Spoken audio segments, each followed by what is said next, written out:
All right. Good morning, everyone. It looks like I got a kind of a light block here.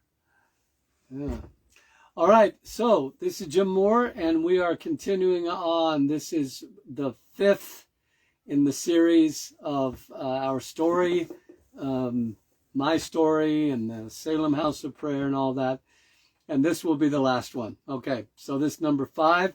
And this is going to take us from the time frame of about the third year of 24-hour prayer into current day. So this is, and again, I told you I'm not very good with dates, but I remember we were about 3 years into night and day prayer when we got a knock on our door concerning the building that we were next door to. Now, we were next door to a place called the Six, S-I-X, like the number 6. And it was a vile place. It had been owned by, if you went all the way back in time, back to when I was a boy, it actually was a restaurant called the Golden Pheasant. And it was a very astute place. It was kind of a high-end restaurant. Hi, Monty, God bless you. Hi, Dana, God bless you. So it was a very astute place that was used by a lot of political people. And so back before the Capitol building had its own little restaurant in the basement like it does now, the Sassy Onion, and the city had its own little cafe, they would come to the Golden Pheasant, our current building. And I remember going there as a boy, and now it was called, they actually called it, it's part of the story. I don't know if I want to get into it right now. Okay, I'm going to wait on that. But it became a number of bad places. It went from being this high-end place to becoming a number of different bars. So I think it was Johnny Rockets at one time, Moonbaker, and then it became the Six. So we're right next door to this building, okay? Literally, there's a 12 inches, our wall, punch through a hole on the other side, their wall, okay? So here we are in this kind of derelict, rundown building doing 24-hour prayer in the upper floor, sanctified, 10,000 square foot. We had to fight for it, had to get the city ordinance overturned, all this stuff I told in the last story. And we get a knock on our door. So the landlord for the bar was our landlord as well. Same landlord, both buildings. Came to us and said, hey, Jim, this building next door to you is now vacant. The owner has passed away. Now, I want to be very careful about the story because there are a lot of different things we heard and we're not sure, can't verify everything, but I will tell you what we know for sure, okay? So I said, well, you know, the guy's name was Bill, and I said, Bill, we're really not interested in that building. We had to fight hard to stay in this building. They kind of made us leave, and now we, you know, fought for it. Now we're here. We don't want to, we have plans. We have literal plans written up to, you know, to renovate and occupy this and blah, blah, blah. And he said, well, why don't you come over anyway and look? So now I want you to understand this bar was not a Cheers good old boy bar. That's not the kind of bar it was. This was a Vegas style nightclub bar.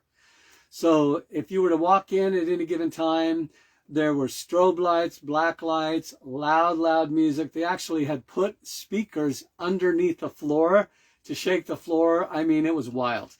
There was a DJ like platform up on the wall, so where the DJ was up there in this platform that stuck out from the wall 20 feet up above everybody.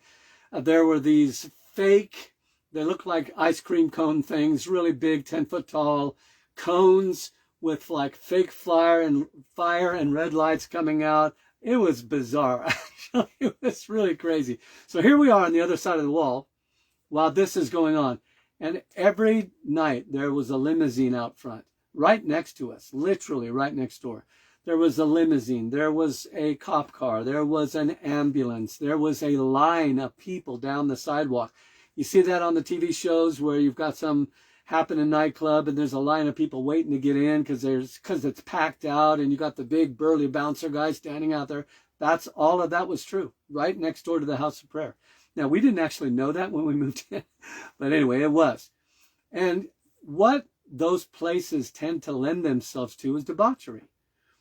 You get a lot of drunk people get together, their inhibitions get let down. The next thing you know, they're having sex here and there and everywhere.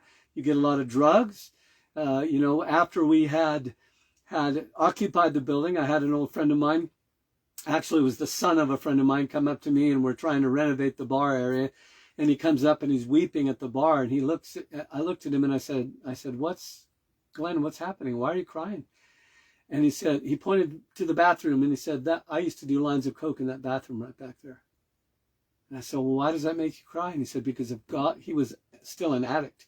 He says, because if God cares enough to redeem a building, to change a building, he cares enough to change me. And he did get changed. He's delivered now.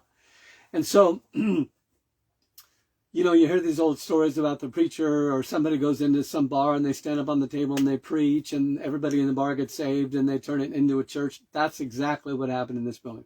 But I'm getting ahead of myself. So we go over into the building and Bill is walking me through. Now, when I walk in the building, I kid you not, it looked like someone had walked out of the building at the end of a workday, turned the key, and never came back. With the exception of the alcohol that was on the back wall, everything else was there. All the music stuff, the DJ stuff, the lights, the black lights, the smoke machines. I'm telling you, it was all there. And it looked, again, just like a Vegas-style nightclub. And that's kind of what it was. You know, they had screens hanging everywhere. They had a karaoke thing in the back. It was wild, wild, wild. Multiple bars. There were 3 bars. Some of you have been to our building. You've seen it. Long, looks like walnut, but it's not. Long, beautiful bar that was custom made. There was a shooter bar over to the side that had a little tunnel behind it. I'll get to that in a minute. And then there was another bar in the VIP area downstairs. So anyway, I'm standing there with the bill, and he's offering this space to us to rent. And I'm saying, you know, gosh, Bill, it's amazing, but again, I don't know. And so anyway, we do a walk through the building, and I said, what are you going to do with all this stuff? Because it was full of stuff. So what are you going to do with all this equipment? And they had a fully functional commercial kitchen. We're talking convection ovens, automatic dishwashing, all the plates and cooking and deep fryers and ice machines and refrigerator, everything you could imagine to run. They literally ran a restaurant out of there and a bar at the same time. Literally. So what are you going to do with all this stuff? And he said, well, I call Bill kind of a stick it to the man guy. That's not disrespectful. And Bill, if you're watching, I love you. So he says, well, the owner of this particular business, not the building, but the business, is, remember, it had been a restaurant many years ago, and it became bar after bar. And really, from my little bit of that I did, you know, researching, each bar became a little bit worse than the last. And again, lots of times these places don't start out bad, but they degenerate into something because of the activity. You cannot just give a space for people to do filthy things and have it not become filthy. I say it was like a fountain of darkness spewing into the city. Anyway, I asked Bill, I said, what are you going to do with all this stuff in here? And he said, well, this man that owned this business has suddenly passed away. Okay? I won't go into the circumstances, but they were not normal. I'll just put it that way. And he said he left behind a great deal of debt, and the IRS wants us to recoup the debt by selling everything in this building. And I told them, this is what Bill's saying, he said, and I told them, he said, not you come, he says, if you want this stuff to sell it, you come and sell it. He says, I'm not going to sell your stuff for you. I'm trying to quote pretty much what he said. He said, and then I told them, as a matter of fact, I'm going to give you 30 days to get all of your stuff that you claim you own out of this building. He says, or I'm going to donate it to a nonprofit. And he stops, he freezes. He looks at me and he goes, you're a nonprofit, aren't you? I said, yes, we are. And he said, you could take all this stuff, couldn't you? And I said, yes, we could. 30 days later, we owned everything in the building. It was an absolute wealth of the wicked laid up for the righteous. A whole bunch of that stuff we couldn't use. A lot of bar signs, alcohol signs, a lot of stuff we couldn't use. Who is that? Hey, Dana. Thanks for joining. Luckily, we were right next door. And so Bill said this. He said, listen, he said, here's what we have to do. He said, before I donate this to you, we have to catalog it. We have to record it. So it says, I'm going to go through the building and I'm going to take pictures of everything in the building. Now, this building had a upstairs area, it had a downstairs area, basement, he said, all of this stuff. Okay, I'm going to take pictures of everything. We are going to take it next door. You have to hand truck everything out of this building. Now, like, haul everything out of it, empty the building out. So I'm going to take pictures of before and after, and then I'm going to donate all this to you because the IRS is definitely not going to come pick up all this stuff. So I said, okay, let's do it. So we took everything out. That was the cost. We had to, what we had to do to take ownership of the stuff. Took it all. It was all donated to us. 30 days later, we gave him a donation receipt. It was done. We owned everything. We did a great big sale in order to sell a bunch of the stuff we weren't going to use and pay off a bunch of, because we actually had been in debt because of the cost of the building that we hadn't been able to keep up with and so on. So it was a godsend. And we'd made the commitment to the Lord. We're going to keep some of this stuff. Okay, the stuff that is, obviously, we're not going to keep beer signs and stuff like that. We had 2 disco balls. We kept, I think, one of them, and all this stuff. So we are not going to bring anything back to the building until we purify it first. Now, this is a big deal because there was still a lot of stuff to come back in the building. We were going to wash the entire, now the building was horrific. When we went into there, the heaviness that you felt was palpable. And I had actually a tremendous experience with the Lord. When I'm standing there, we're standing in a little circle holding hands because it was choking. It was, the darkness was heavy. I'm not exaggerating, it was really strong. Before we were able to go in and cleanse it and anoint it. Cleanse and anoint. And so we're standing there and I have a vision of the Lord and I see his legs from his knees down. And how do I know it was the Lord's legs? I don't know. I just knew they were his. I saw his bare feet standing on bare ground. And he spoke to me and he said, Jim, the box that you're about to inherit, he called it a box because that's really what our building, they're just boxes. He said, the box that you're about to inherit is a nice box, but I stood on this ground before anybody put a box on it. I stood on this ground. That's what I was seeing in that vision. I stood on this ground before anyone put a box on it. Shortly after that, we went downstairs and we found where in the basement someone had broken a hole open and you could literally see the ground, the foundation of the city, the foundation upon which the box was built. It was a sign and a wonder. The Lord said, that's the ground. I stood on this. In other words, God sometimes does. Have you ever read about Mount Moriah and Ornan the Jebusite and how David said, here's where we're going to build, and he put the tent there. And yeah, God does have purpose for geographical locations. And he was telling us he had one for this spot. We found out later on that the city hall was also located within feet of that spot. And then there's a story about, I might as well tell it right now because I'm on the so years later, after being in this building for some time, my good friend John Carney, John, if you're watching, I love you. Minister of the gospel, lovely man, wonderful man. I'd had different pastors come to speak at the House of Prayer on various occasions, just to speak into it and bless it and so on. John came in one day through the cafe, because you had to go through the cafe to get to the prayer room, and he comes through and he's pretty animated. He goes, the unofficial seat of power, the unofficial seat of power. And he's throwing his hands up in the air, and he's yelling it across the room. And I said, John, what are you crazy man? What are you saying? And he kind of calms down. Hey, Deb. Hey, oh, that's Dana again. He says, the Lord kept me from remembering this until today. So John had been involved in politics. He'd been down at the Capitol building, city politics, so on. He had been involved in politics. Ran for office at one time, whatever. So he was familiar with the goings-on at the state capitol, which is just a few blocks away. And he said, back in the day when this is the story he's telling me, back in the day when this was the Golden Pheasant, he said the Capitol building didn't have a restaurant like they do now. They would come to here, to this spot, to the Golden Pheasant, to have lunch and dinner. this is where they would come. He said they voted there, but they decided how to vote here. Okay, you know, there's certain places like in Hollywood and Washington, D.C. where, you know, politicians or movie stars go. That's what this place was. It was a place where all the politicians from the Capitol would walk to this place and it was kind of a high-end restaurant. And so the politicians, nicknamed that building the unofficial seat of power.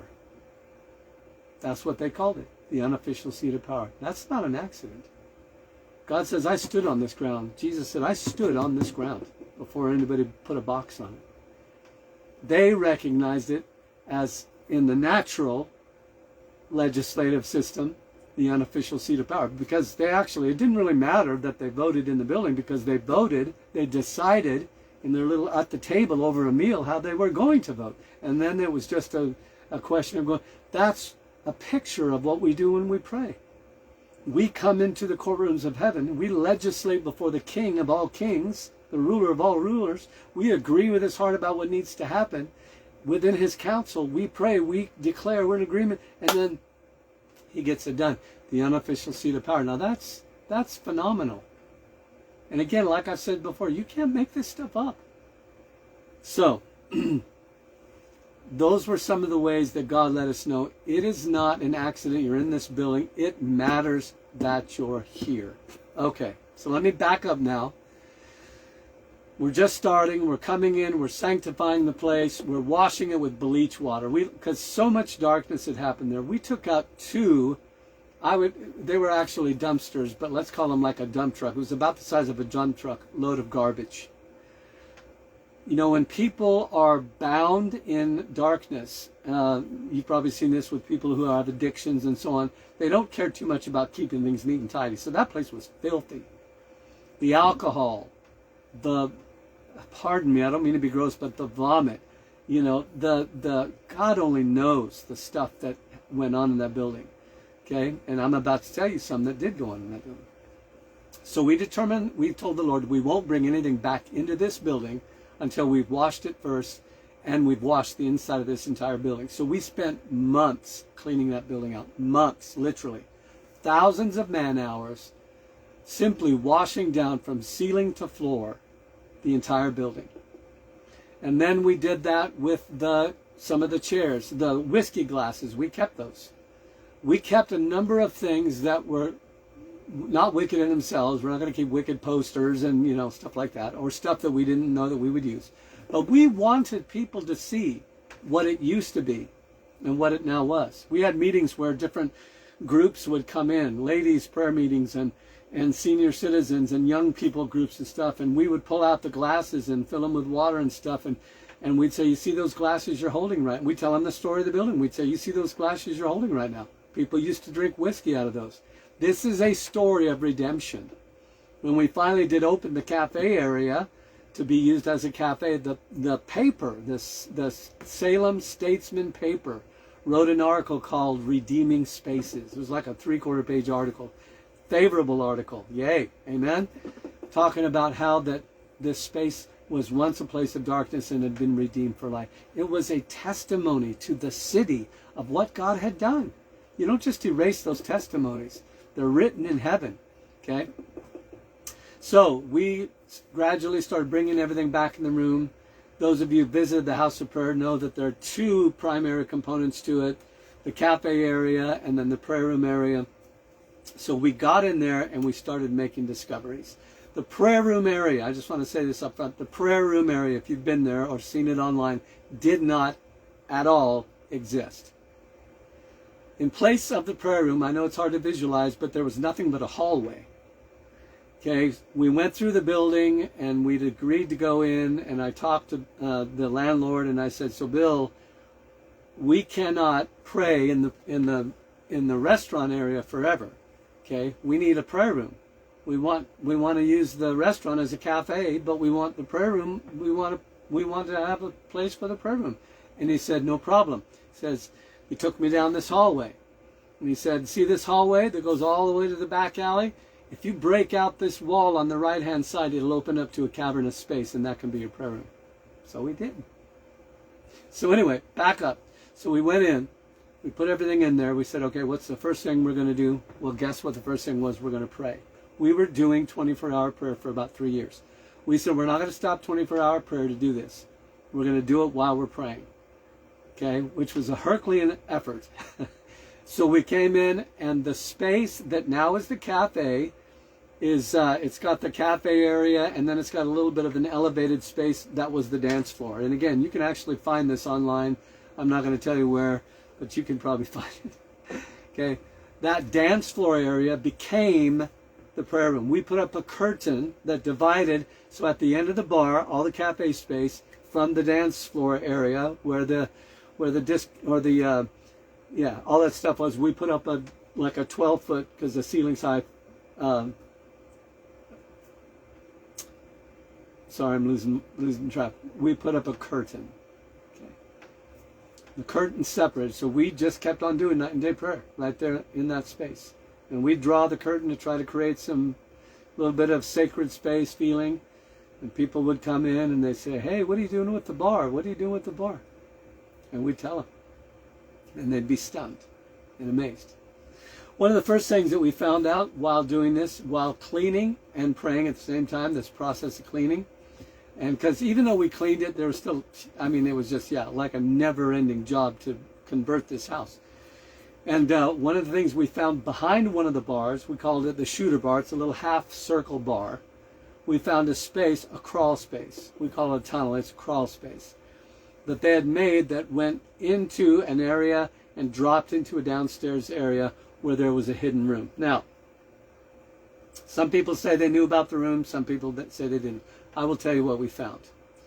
There was a curtain behind the bar that kept you from seeing the crawl space. We were told by other people who came in that prostitution was going on, drug sales, gun sales. We found evidence of that. All of this stuff, human trafficking, was going on. If ever the police pulled up to the front door, the front window was one of those two-way mirror kinds of things where you can see out but you can't see in. So if the police would pull up or come to the door or whatever, the story goes that they were able to duck down behind that shooter bar into that area, crawl through, and drop down into the basement. Now, I wasn't there. I don't know what happened, but I took on face value what we were told by people who visited the bar. Take it or leave it.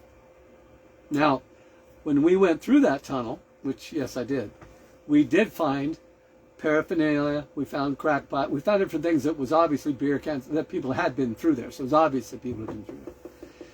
So, we went downstairs. Now, let me just mention before I go downstairs and tell you what we found. There were 3 stripper poles. We don't call them stripper poles. We call them dance poles. Yeah. I saw a video the other day of someone putting their child on one of these dance poles in a parade. You can figure that out. I won't go there. Anyway, so there were 2 other rooms on the way to downstairs where I am verbally taking you there right now. There were 2 rooms. The first room, they were both called, and there were signs on the door. When you came up to the door, it said red, R-E-D, room, red room. When you walked in, you saw why. Because there was red velvet on all the walls and the ceiling. There were, again, a couple colored lights, strobe lights, whatever. There was a half moon, and this is a pretty small space, but a little half moon bench seat and a pole right in front of it.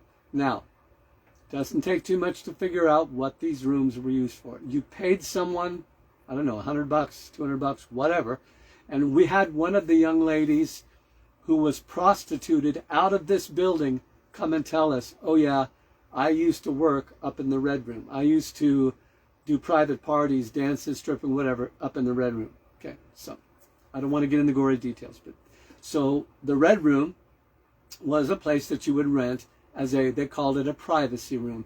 It doesn't take a lot of imagination to figure out what was going on there. We converted that. We made that into office space. We did that with everywhere. See, a lot of times as Christians, we go on with ooh, ich, ah, e, blah, ooh. And of course, we feel that way, right? I mean, God loves righteousness and hates iniquity. So do we. I mean, it's icky, it's gross, it's terrible. But He can redeem those spaces, and just like He can redeem people, just like that young man told me, if God cares enough to redeem a building, I know he cares enough to redeem me. That is the message, right? So even though it was icky and yucky, yes, we were committed to do it in anyway. So anyway, that got changed. There was a space upstairs where all the sound equipment was and stuff. That got changed too. There was a little space. All right, I'm going to skip that because I can't tell you every component. So we went downstairs, and there was two things that were kind of unusual. One was a safe that was like from the 1800s, an antique safe that was actually open, so we didn't have to break into it, although there was a little compartment on the inside that was locked. But there was remnants of drugs. There was some marijuana and some white powder. I mean, it was obvious that they kept their drugs in that safe. Okay, so of course we cleaned that out. So that was evidence that drug use had been happening. Now, my goal is not to put down any of the guys who own the bars. Okay, I'm really not. Even though I'm pretty sure they were aware with what was going on. You know, there's debate about that. We've had people say, I used to go to that bar and none of that stuff ever happened. Well, you know what? I'm sorry. It did. I don't know to what extent, and I'm not trying to prove anything. But I know these things, some of these things happened. Who knew about them? Who didn't? I don't know. Here's typically how it starts. You have a bar. It's more like a Vegas nightclub. It's not a good old boy cheers bar. You get people drunk and they start losing their inhibitions. They start finding places to have sex. They go in the bathrooms. What you got is a guy, and we actually heard this story. You have a guy coming who his girl is with him. The pimp has his girl. He starts slipping a Benjamin, $100 bill to the manager who's standing behind the bar, wiping out glasses, and he says, "Hey, you know, I'd like to, you know, have a little privacy. Do you have an office or something, you know?" And the guy's a little hesitant, you know, because he doesn't want trouble. And so he slips him a $100 bill and he goes, yeah, you can go be in my office. Just, you know, make sure you lock the door. And you're that gravitates eventually to a place where you're creating privacy rooms, red rooms. Because now you find out here's a way to make money doing this. Okay? You're not breaking the law, right? You're not in control of what happens in the room. It's just a privacy room. Okay? You see how that happens. So save your breath telling me this stuff doesn't go on, because I know it does. I'm trying to show you what the Lord did. I'm not trying to glorify the darkness. All right. So we go downstairs and we find the safe. It's evidence of that. Then we see a bookshelf up against the wall. And something strange about it. I don't know. It just something had our attention. There's a little rug in front of it. So, you know, we're cleaning everything, right? And so I told some of the guys, I said, hey, somebody needs to move this bookshelf. Make sure you sweep behind it. Any cigarette butts, you know, blah, blah, blah. When we moved the bookshelf, and it was a very lightweight aluminum bookshelf. You can pick it up with one hand. They pick up this bookshelf and move it. There's a door. There's a door. And the door was recessed below the ground. In other words, you had to drop down 2 steps. And they had a hatch over the steps. So if you can visualize this, the hatch would go on the steps, the bookshelf would go in front of the door, and the rug over the hatch, so that you couldn't tell anything was there, was a secret room. Now, in addition to that, there was a lock. You know, if you want to keep people out of a room, you lock it a certain way. If you want to go inside the room and lock yourself in and keep everybody else out, you put the lock on the inside of the room, right? Think of your bathroom, privacy. Where do you put the lock? Where do you put the latch? You put it on the inside of the room so you have control whether you open it or close it. So this didn't have a latch on the doorknob, but what it had was a deadbolt on the outside of the room. In other words, whoever goes in there is not coming out. Right above that was the trap door from the tunnel, from the escape hatch, whatever, up in the main bar. So you go through that, you drop down, you move the thing, somebody moves it, you go into that room, they lock you in, okay? I want to tell you this, that room was the worst room of all. We went in there and it was so filthy and disgusting. And we had to do a lot of work to feel good about being in that room. A lot of prayer, a lot of oil, a lot of stuff. Cleaned it out, did all the stuff. New carpet, new sheet, everything. There was a hole in one of the walls. And it was 2 footprints about a foot or so off the ground. And you could tell someone had sat in a chair and kicked the wall out attempting to get to the other side of that wall, which did lead to an open space. It was a place, I have no doubt in my mind, where people were held captive. But God redeemed it. We had some of the best meetings ever in that room down there. See, the God can take the worst place and turn it into a place of glory. They had a little buzzer up on the side that's still there. We left it up there. So that if anybody were to somehow get that door open, it would buzz up at the bar. All of this stuff to keep people captive. Now, there are other spots downstairs too. There was a pool table. Oh, and I forgot to tell you, in that little space, that secret room, was a weapon. We found one of the guns, and that apparently, I don't know, they left behind or forgot or whatever. And later on, we had a young man who was a part of a Hispanic gang who had gotten saved and found the building, heard about it, came into it, started telling us things that he couldn't possibly have known because they were now gone. We had converted the space. This used to be here, this used to be here, this used to be here. Downstairs, there used to be a pool table. He wouldn't have known any of this without actually, it says, when I was in the gang, we used to come down here and they would lay out the guns on this pool table and we'd purchase the guns. So that was going on. All of that was gone. There was a bar. So this space downstairs was the VIP area. You had to know somebody to get down there. Had a separate bar, separate pool table, a separate dance floor. They had a little dance floor. Eric, if you're watching, I love you, Eric. My friend Eric and I were the ones that pulled up the carpet and pulled up the dance floor. So they had another room that was a red room, so they had actually 2 privacy rooms in the house. All of that got converted. All of that got redeemed. All of that is, to this day, being used for the glory of God. God took a fountain of darkness and turned it into a fountain of light into the city. Why am I telling this story? Because he's not done. It's part of my story, but it's part of your story too. This global prayer movement that God is doing, you want to be a part of it. So I'm going to finish up right here, because there are a lot of more stories I could tell about the house of prayer and what happened. I will say this: we eventually did break open the wall that was in the hallway that led, like I said, the hallway led to the alleyway. We broke it open. It opened up into a huge space, and we began to invite the body of Christ in the city to help us renovate that space. There was no prayer room, as you've seen it. There was none. None of that was there. We built an 18-foot wall up against the back where the stage was going to be. We put the drum cage. We carpeted the floor. We had to put sheetrock on the whole thing. We found detestable things. There used to be a big mural on the wall that was something about the occult. You cannot imagine the things we had to do. A lot of it was photographed and we kept track, but we had to rebuild that. Now, the great thing about this was the body of Christ came together. We didn't have whole churches come, but we'd have 2 or 3 people from this church, a couple from this church, 1 guy from this church, and so on. My good friend Don Pike, Don, if you're watching, I love you. Don helped us to construct that space. We couldn't have done it without him. And then there were other people that came. One gentleman, whose name is Mike. I forget your last name, Mike. If you're watching, I love you. Drew up the plans. All of this stuff. There were so many miracles. So many miracles. I can't even remember all the miracles that happened. Anyway, eventually that space got turned into the prayer room. We didn't have a heating system for it, and the city said, we will not let you use this space until you put a heating system in, at least not during the cold or the hot months. So there was a very small window in which we could use it without an HVAC system, and it cost like 20 grand for that. And so our friend Kirk Bennett came and helped us do some fundraising in 100-degree weather, and we were able to get the HVAC. We opened it up. We were still doing 24-hour prayer. We eventually had to stop doing that because our numbers actually, unbelievably, went down.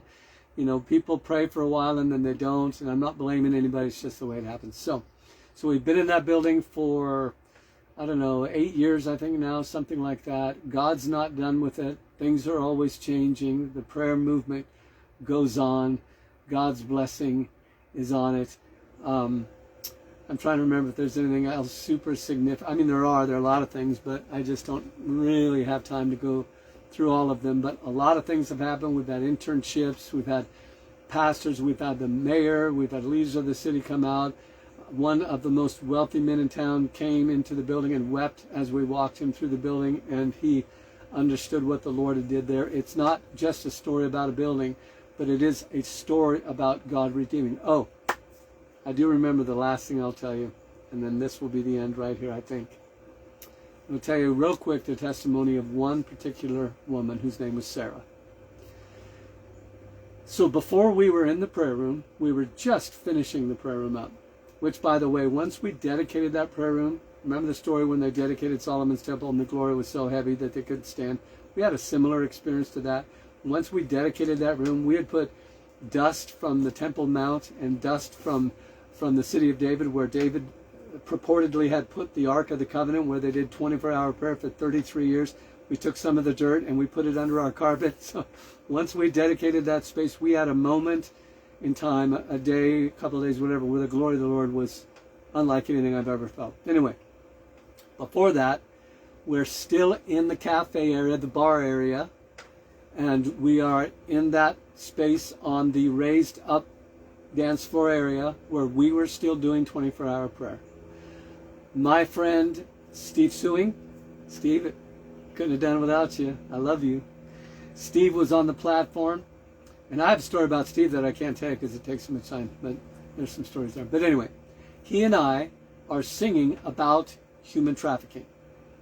We would take our 2-hour meetings. We did 12 of them every day.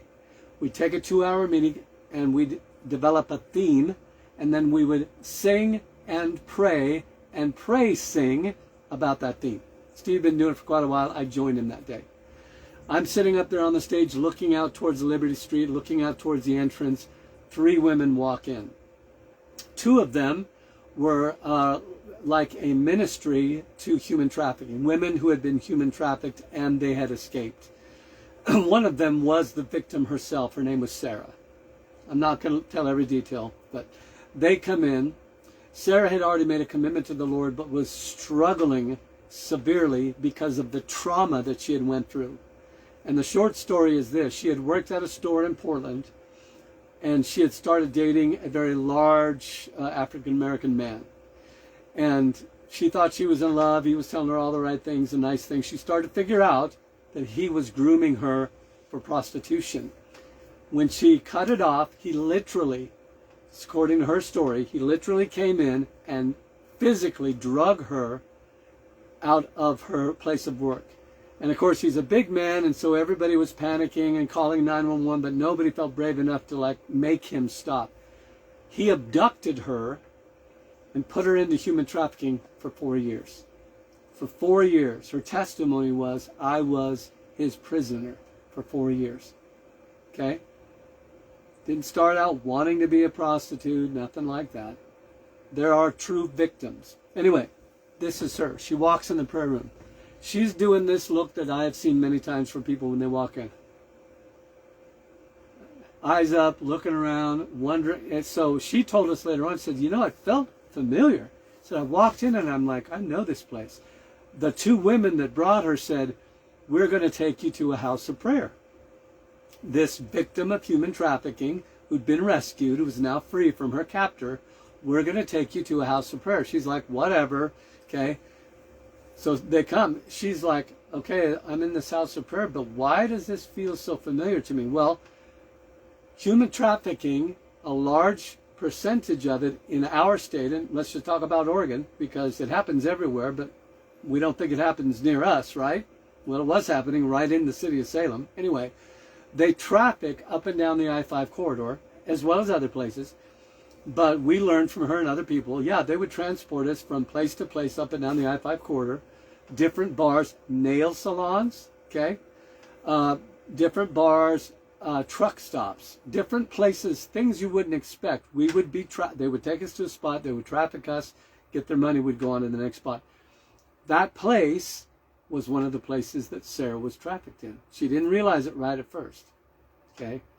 So she is standing up there at the bar, the 2 ladies and Sarah and my niece Angela. Angela, if you're watching, I love you. Angela's standing up there talking to her and says, well, let me give you a tour of the building. So we did this a lot. We would give people tour, give hundreds of people a tour of the building. some of our friends, Youth with a Mission, Jesse, if you're watching, I love you, would come down and they would do these tours with their kids and let them know this is what you're fighting for. There are real people at stake, and prayer can change things, and your efforts can change things. So anyway, she said, let me give you a tour, and she walks her all around the building. I'm up there on the platform singing. I don't really know what's going on, but I know something's happening. When they get done, I don't remember where the two ladies wound up. They're probably somewhere else in the building. But Angela, my niece, and Sarah, the victim of human trafficking, are standing up at the bar, at that beautiful, long, walnut-looking bar. And Angela is, talking to her, and suddenly Angela reaches out and embraces Sarah. And Sarah bows her head into Angela's chest and sobs uncontrollably. Good. That's good. That's good. I'm like, yay, God, do it.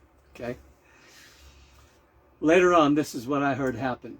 Because Sarah actually came to the house of prayer and ministered at one of our Friday night EGS services.